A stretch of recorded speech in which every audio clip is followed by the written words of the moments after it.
Her Bak Egyptian Initiate, Part 3. The Three Circles.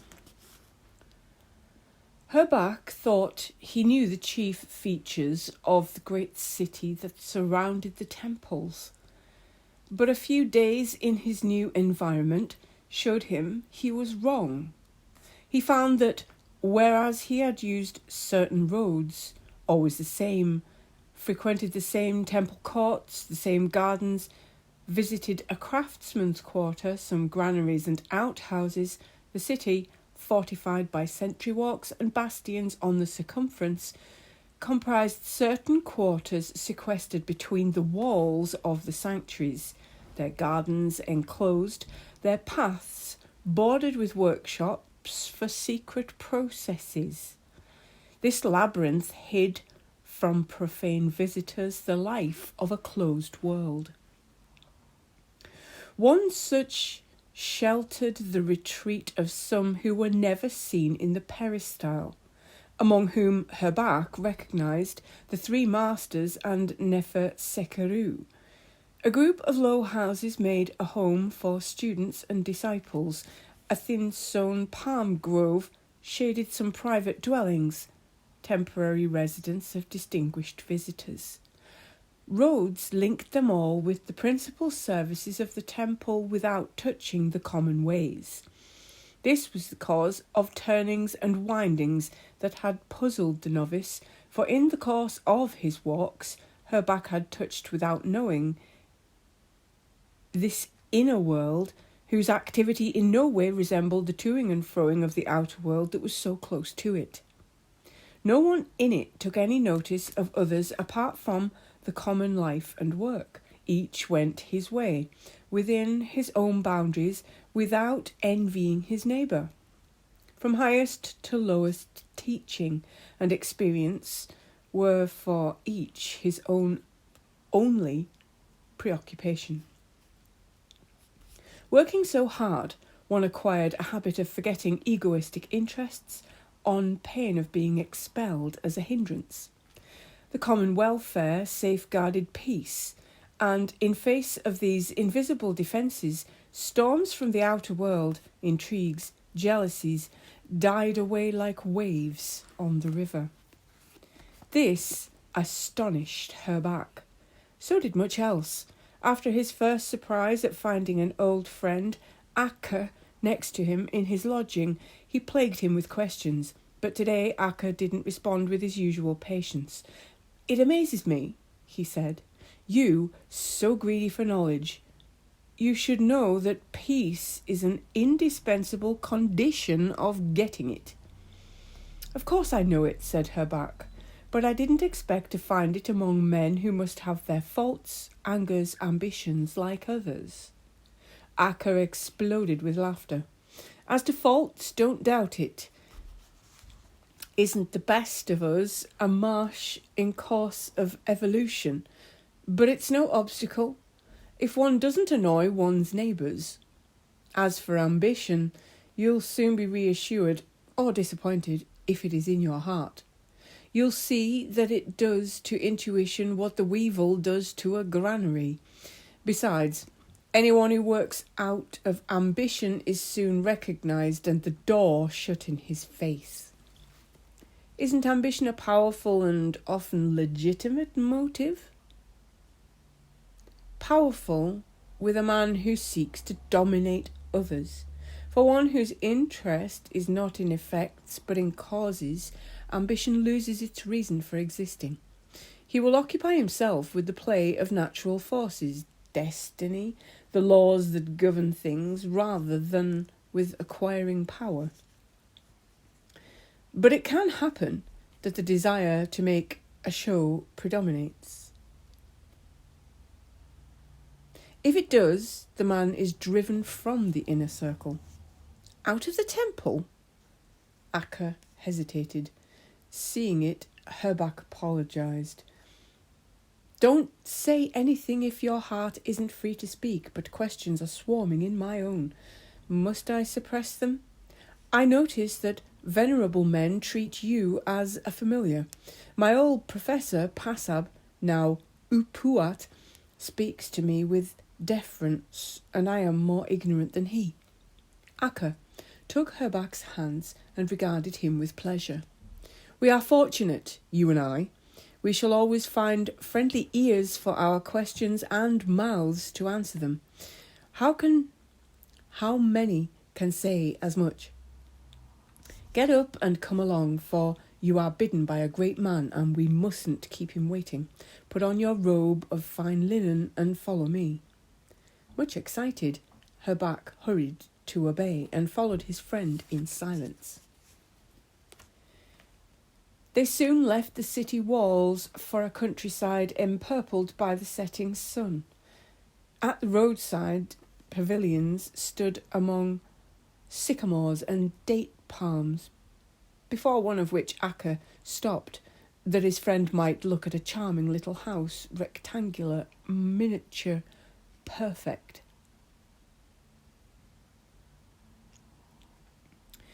The walls were of plastered brick, smooth as plates of sawn limestone. Small windows, placed high, patterned the lateral walls with blinds in Nubian basketwork. The cornice was heightened with lively colours, the door fastened with a wrought lock. The one-time carpenter admired the joints of the door frame in wood of red, merry, and ebony. "What marvellous work, Akka!" he cried. "How everything fits! Truly this is perfectly put together, Menk." Akka agreed. "You couldn't put it better, my friend." A porter admitted them to a room with 4 small columns, in the middle of which 3 personages, well known to Her Bak, were talking. One of them, the master of the house, watched the young men come in, smiling. Her Bak, dumb with astonishment, was pinned to the spot. "My Lord Menk!" He threw himself at Menk's feet, but the great lord raised him and held him in his arms, saying, "Don't tremble, my son. Are you not my guest?" Recovering self-possession, Her Bak saluted the sage and Nefer Sekeru in turn. They welcomed him and Akka cordially, and he took his place on a stool Menk assigned him. Akka seemed perfectly at ease. His deference to his hosts was matched by the friendly tone of the 3 seniors. And so great was the one-time sandal-bearer's pleasure that he forgot to feel embarrassment in his new role as guest. 2 little Nubian servants busied themselves about a sideboard loaded with bowls of fruit, kept fresh under leaves, honey cakes, boiled milk, wine made from dates and from grapes. They put a low table with the necessary vessels before the 2 friends, and Her Bak, occupied with Menk's questions, watched without seeing them. A young negro brought a bronze jug in a basin. "The water jug, Excellency." Following Akka's example, Her Bak wetted fingers and lips. "The towel, Excellency." The second young negro respectfully dried his fingers.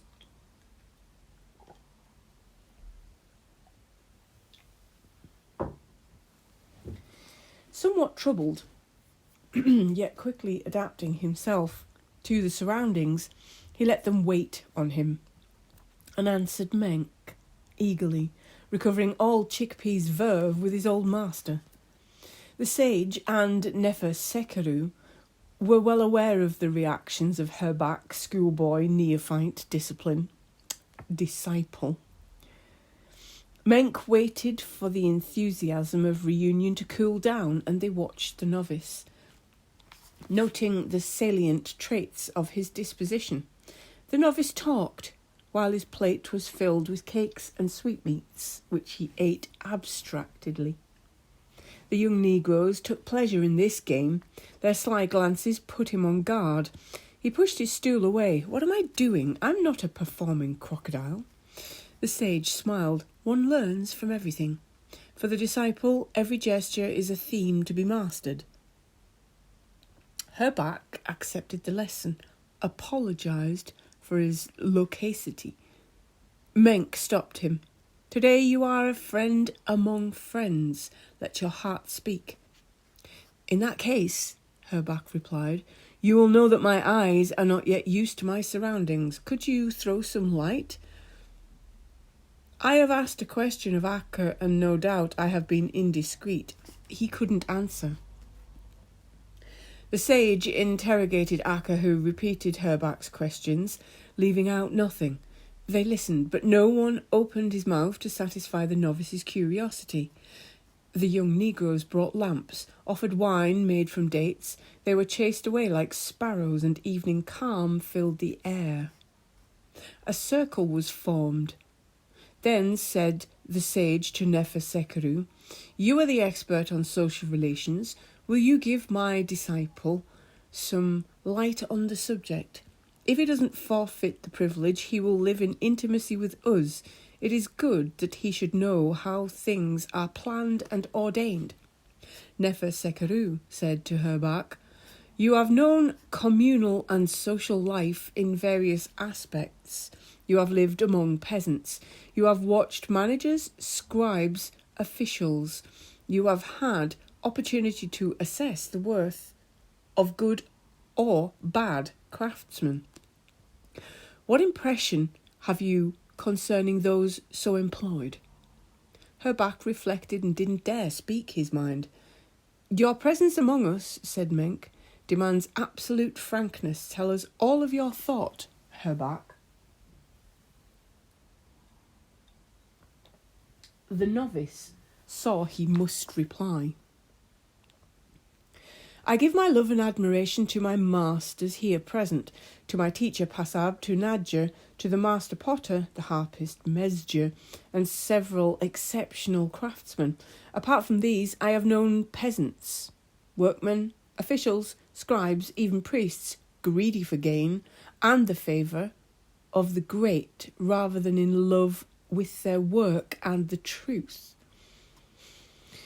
It astonishes me that with such a difference between men and the masters, great things are possible in this country."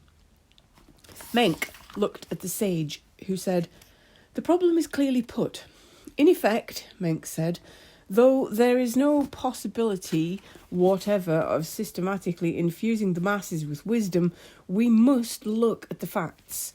You can travel the two lands in every direction and throughout the cultivated regions, marking the desert tracks. All along the banks of the Nile you will find temples, funerary monuments, steles, covered with carved texts, often ornamented with precious substances perfectly wrought. Everywhere you will come across sanctuaries, under construction or in course of alteration, stoneyards, quarrymen, master masons erecting columns, statues or steles. You will find teams of sculptors and painters who incessantly modify monumental inscriptions. Picture an innumerable crowd of workers spread through the nomes of the two lands, since the temples are altered or renewed according to the necessities of the epoch. Later on, you will learn what complex forms the language of architecture requires in the shaping of each stone, differences in proportion according to purpose, a complexity of irregular details that inscribe secrets of date and number. Such inconceivable precision and the difficulties of calculation and execution demand the cooperation of experts, as much as the making of overall plans, as in the technical work of construction and carving. Try to imagine what the renovation of one single sanctuary requires in the way of initiate overseers and expert teams. Multiply them by the number of stoneyards and ask yourself how much a multitude is recruited.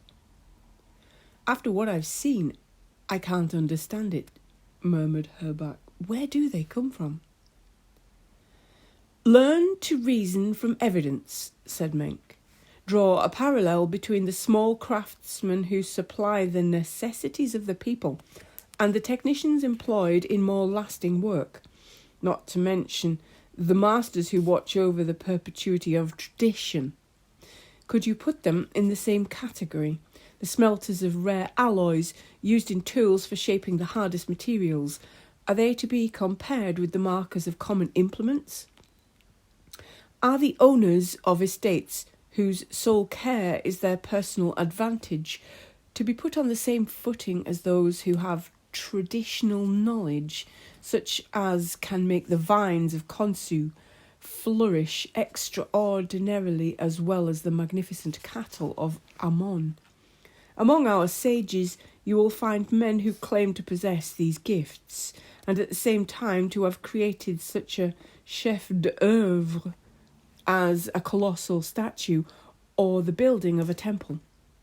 You must either recognise, in face of the evidence, the universal character of their knowledge, or allow for symbolic functions, which takes nothing from the fact that these men have left indisputable testimony to their science in their architectural work. Did they really perform several functions at once? It isn't the daily performance of a function that matters, the sage said, but the fundamental knowledge that gives mastery and allows of its being communicated. The first thing necessary in teaching is a master. The second is a pupil capable of carrying on the tradition, but let the chief technician complete what he wished to say. There is a paradox in our situation, said Menck, that is inexplicable to one unacquainted with our inner organisation. You have felt it, Her Bak. You will find in the priesthood the same difference as in other professions. Call to mind priests, even among the top grades, who make sure of their material and social life by a title, often hereditary, and you will never confuse them with the initiates of our high sciences, who gained their knowledge by strict detachment and impersonality, guarantees of discretion. The proofs are continuity of traditional teaching on temple walls in every age, an inviolate secrecy that protects it, and the anonymity of the work. You know the world of officials and scribes well enough to see that one can't normally endow them with such impersonality by governing their passions. There has to be some means of picking out, among the various classes, those capable of a teaching that will give their activities an unusual quality and ensure their silence and incorruptibility. But if there is such a means, it explains why we have no castes or classes, since the constituents of an elite are taken from all of them. They pass from one occupation or profession to another, and in the end accumulate the know-how of several. This delighted Her Bak. But don't lose sight of the ditch that separates the two elements of the problem. The men of our country are ranked by occupation, and this can be changed on request with good reasons shown, if those who rule agree. This state of affairs, which applies to officials, scribes and even priests, craftsmen, clerks and peasants who take part in Egypt's functional life, is open to injustices and the weaknesses inherent in human nature. If our sciences and techniques depended on it, they would, as in other countries, have deviated from the straight line following private caprice and interpretation. Whereas our monuments and texts display continuous fidelity to the wholeness of our tradition. Thus, two realities coexist. On the one hand, the imperfection of men, great or small, who have no other horizon than the coercive duties of material and social life. On the other, the splendour and perfection of work done for the temple. Such coexistence seems unlikely to those who are unaware of the secret classification we are going to disclose to you, which is based on the fact that individual worth is assessed by competent masters according to the qualities of heart and professional capacity. The sage confirmed this and added, "The difficulty is to discern in each grade of society those who are likely to develop, those with unappreciated gifts, those capable of rapid progress. And when they are discovered, it remains to give them the means of showing what is in them. One can't impose virtues that passion thwarts on every occasion.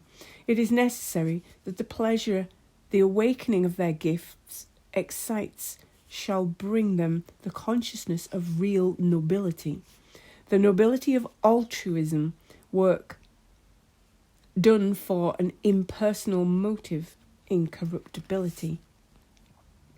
To get this result, a social constitution isn't enough, for it judges individual effort by material success, whatever means are used. There must be a subtler method of weighing things, the incorruptible judgment of ma'at. But no man is competent in that sphere who hasn't been trained in the proper school. That's why there must be a higher organisation, an organisation with what we may call psychological consciousness that permeates the social order without violating it, and prevents suffocation of the lotus that is trying to reach the light at the surface." At the sage's request, Nefer Sekeru undertook to explain the structure of this organisation. Our society is conceived of as a tree with roots, trunk, leaves and fruit. Each of the tree's organs has its laws of generation and production. We must show you how the cells of the trunk are selected in such a way that the cells of the pith may be powerful, capable of giving the whole tree life and of maintaining its strength throughout, no matter what difficulties. The root, or fixed point of the tree, is wisdom. Now, imagine a centre or nucleus round which are 3 circles or discs of increasing circumference, concentric like the rings of a trunk round the pith. This nucleus is the vital heart of our society. It comprises the source of wisdom, of which the king, life, health and power, is the active arm. I won't deal with the nucleus today. The first of the circles that surround it is the inner circle of initiates in the temple. The second is composite. The third, the outer, has no relation with the specific life of the first. Many officials form part of it: craftsmen, minor priests, scribes, cultivators and managers. The 3 circles are, so to say, incorporate, without open distinction in the various classes, and just as the generative layer of cells in a tree trunk is next to the bark, and as some cells push outward, some towards the inner rings, so men are found among the people who can make their way, circle by circle, to the centre. Are you not an example, Her Bak, seeing your father remains among the cells of the mass? Consider now the intermediate composite circle in which people of various classes move: priests, scribes, officials of all grades, technicians, craftsmen, who show comprehensive possibilities without as yet sufficient guarantee that further instruction will be fruitful. It is a circle under observation, in which means of education are offered through groups and organisations by means of rites, feasts and various techniques. It is there that those admissible to the inner circle are picked out. Her Bak was more and more amazed. How is it I didn't know this? Have I been part of a circle without knowing it? No one knows until he is on the inside. There are no visible barriers. Those on the outside have no secrets. The composites receive suitable advantages. There's nothing for them to desire unless it's wisdom. Those of the inner ring alone must know who the others are, that they may know what to hide or disclose. For our techniques and science hold certain secrets that are not to be given to the ambitious who would profane them, to the undisciplined who would distort them, to the wicked who would abuse them. Her Bak pondered over this surprising organisation. To accept part in it carries the obligation of obedience and demands qualities that are not demanded of others. He asked. Isn't it obvious? Doesn't participation in such blessings require a higher consciousness? To win it, I'll be my animal self's worst enemy. We accept your undertaking, said the sage. If you weren't capable of it, you wouldn't have been invited to join us. For this group's life is lived in retreat from worldly stupidities, that there may be no intrigue, no hindrance, such as personal preoccupations inevitably arouse. In this way we secure the peace and harmony that surprise you. But peace is the fruit of activity, not of sleep.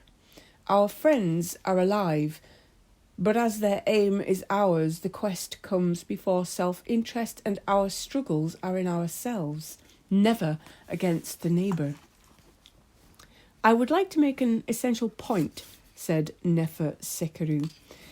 In a figure of 3 concentric circles, draw 2 triangles whose bases touch the outermost and whose apexes meet in the centre.